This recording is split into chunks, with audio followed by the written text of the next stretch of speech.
Yes, the knife with the stripy handle. Yeah, that's what I used to think when I was watching the war movies in the 1970s as a child. And but you could never get hold of these things when I was growing up in the 80s and what have you. There was no online or anything, so but I thought the other week I might buy one and see what it's like, and give it a review and a test, and yeah, to see how it performs. So let's have a look, is it? Okay, when the knife came through the post, in the box was this leaflet, and I'd like to read a little bit to you, not a lot, just a quick couple of bits. How we got our name. Our name dates back to the early 1900s from an Alaskan hunter's testimonial. The hunter wrote that he was attacked by a Kodiak bear. The bear charged the hunter, knocking the gun from his hands. Schoolboy error. Joking. He used his Union cutlery knife to K a bar, or kill a bear. Company officials were so honoured by the letter, they adopted K-bar as a Union Cutlery Company trademark. Wow, so the guy actually killed a bear with that particular design of knife. And how it started, oh no, it wouldn't be that design of knife because it was in the 1900s. Yep. So this is when this particular design came along. At the start of World War II, the need for a fighting and utility knife was quickly discovered. Working with United States Marine Corps quartermasters, Union Cutlery President Danforth Brown helped develop the 1219C2 fighting / utility knife. The 1219C2 was quickly adopted and pushed into production in 1942. Wow. So it's a bit of an old design. Well, let's see if it can keep up with the modern knives. Let's have a look. Okay, I'll do the sheath first. Now, when I bought this knife, I had a choice of a leather sheath, the traditional leather sheath with the United States Marine Corps marking on it, or the Kydex sheath, the newer one. So I went for the Kydex sheath, and as you can see, there's holes for paracord to strap it to your rucksack or maybe your leg or something, and also these slots to do the same thing with a strap of some sort. And I don't know whether you can see the shape of this stick bit sticking out. It enables you to put the knife in any direction with the sharp end, that end or that end. Turn it over and you've got a little drain hole there for water and stuff. And you've got this lump sticking out here which locks the knife in quite nicely. It doesn't move at all. I'll show you that later. I'll give it a shake. I'll put it in and give it a shake. And then you've got your snap button and your strap going around just to hold it in, usual stuff. And then you've got your 4 rivets holding this sort of a canvas belt loop, sort of a plasticky canvas belt loop. It's quite good quality. And you've got this buckle here, which I'm not sure what it's used for. It might be used for you to be able to put it on a webbing strap or something hanging from your shoulder down. Not sure, but you've got it anyway. So that's, oh, it's got K-bar there as well, so it's the original. It's made, you know, it's not a knockoff or anything, it's not a fake. So you've got K-bar there, and that's the sheath in a nutshell. The knife, okay, when it comes out of the box, it is sharp, okay, and the overall length is 12 inches, or 1 foot if you like, and the blade is made of 1095 Crovan carbon steel, and blade itself is 7 inches long. The spine is 4.2 millimeters, and it's got a blood groove either side, and the ends by the point is clipped on the top. That gives you the ability for combat and stuff like that, to kill a bear, or to kill an animal in a trap maybe, or to kill a person as well if you had to, you know, which is not going to happen, of course. And there's also a little flat piece there, which I don't know whether it's made purposely to put your finger there, but that's what I would do when doing feather sticks. So there's a little flat piece there, the same as the spine, and then the blade starts then. It's about 1 centimeter long, maybe tiny bit longer. And the next up, you've got a cross piece on the top and the bottom, and the handle's made of leather with like a glossy coating. And when it comes out the box, the gloss is quite smelly, but not too strong. But when it's exposed to air for a while, it just goes, so that's all right. And the blade is full tang, as you may see by there. It comes right through.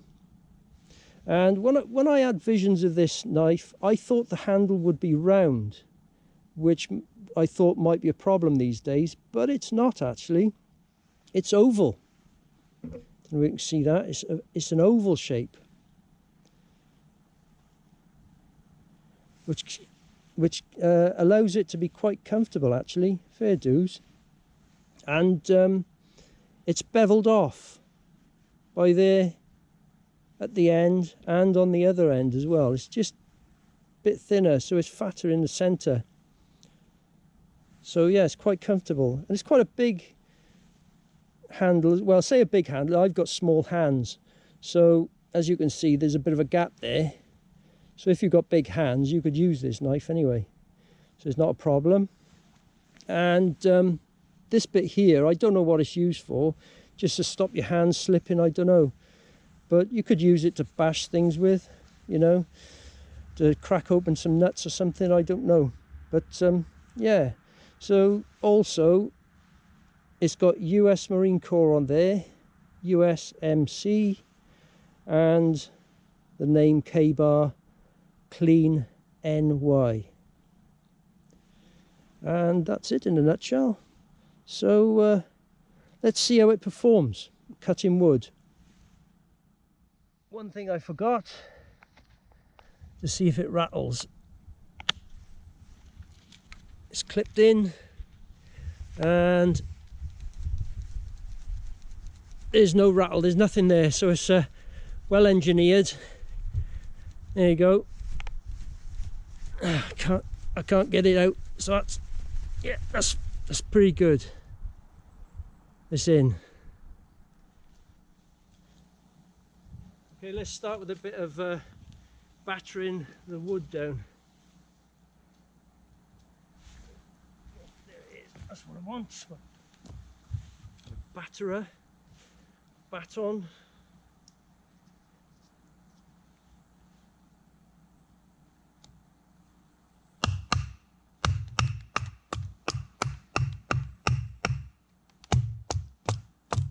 Yeah, easy.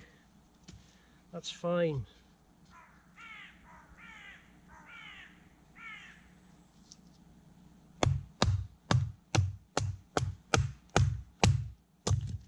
Yep, so that's fine. By the way, I've never used this knife before, so it's all new to me. Right, let's try some feather sticks, see if it works. Yeah, remember holding it like that. Wow, that's not bad.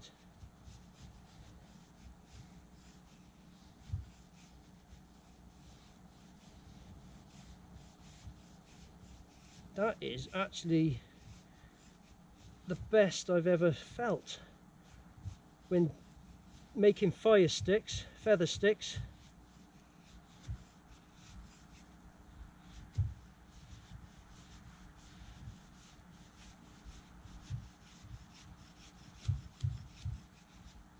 because I held it like that. It's nice, nice, a strong feel that is.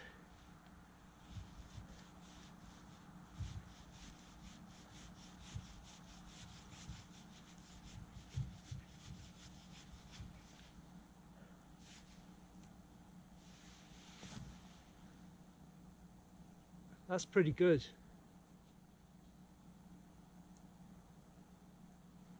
In fact, that's the best performance I've seen in a knife so far. Wow. So let's see if you can make a spark with a ferro rod using the back end of the knife.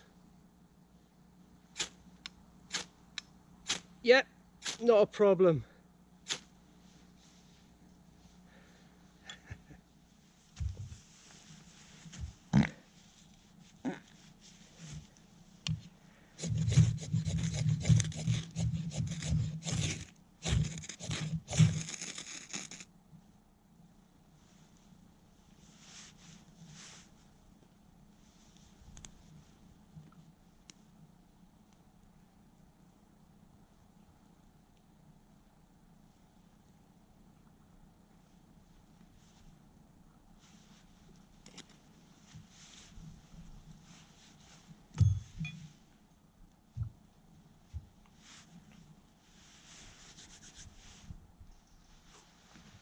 Let's see if it'll make a point on this stick. If you imagine you're gonna build a big pig trap or something like that.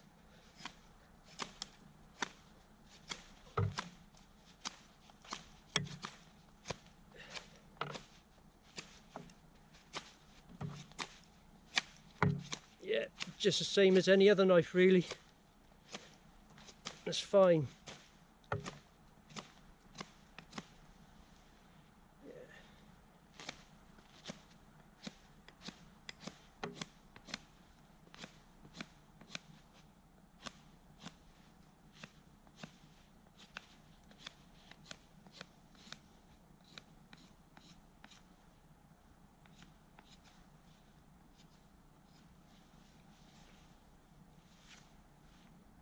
Yep, that's fine.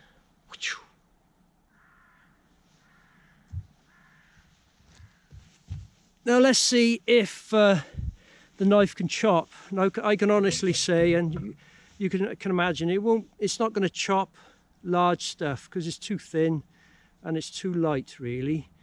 It can utilize itself to a lot of stuff, but I don't think it'll chop big stuff. You need an axe or a machete to go with this knife if you want to chop stuff, but it'll chop little stuff like this because that's where I got this from. So let's have a look.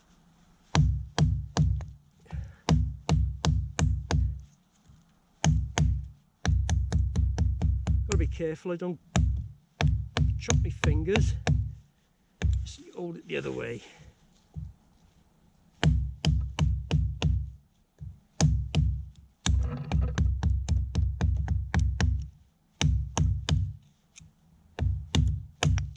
There you are.